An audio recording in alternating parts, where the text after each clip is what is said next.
দশম ফাইনালের সামনে লিওনেল মেসি।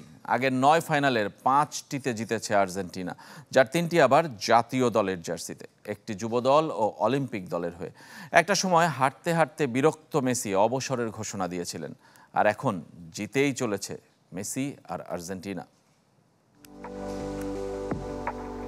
যে মেসি কোপা ফাইনাল হেরে অবসরের ঘোষণা দিয়েছিলেন, আরেক কোপা বদলে দিয়েছে তার আর আর্জেন্টিনার ফুটবল ভাগ্য। দশম ফাইনালের সামনে LM10। প্রথমটা 2005-এ, তখন মেসি টকবগে যুবক। অনূর্ধ্ব 20 বিশ্বকাপ ফাইনালে মেসির জোড়া গোলে নাইজেরিয়াকে হারিয়ে চ্যাম্পিয়ন আর্জেন্টিনা। 6 গোল নিয়ে টুর্নামেন্টের সেরা ফুটবলার হয়েছিলেন।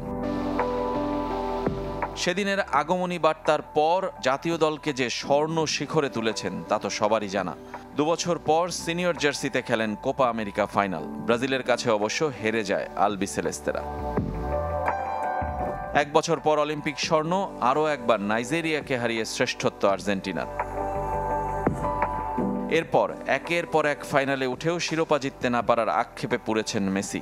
2014 বিশ্বকাপ ফাইনালে জার্মানি বাধা কাটানো হয়নি। 2015 আর 16-তে 2 কোপার ফাইনাল থেকে খালি হাতে বিদায়। বিরক্ত হয়ে অবসরের ঘোষণাই দিয়ে দিয়েছিলেন লিওনেল মেসি। কয়েক মাসের ব্যবধানে না ফিরলে কি আর আর্জেন্টিনা ও মেসির এমন রূপের দেখা মিলত?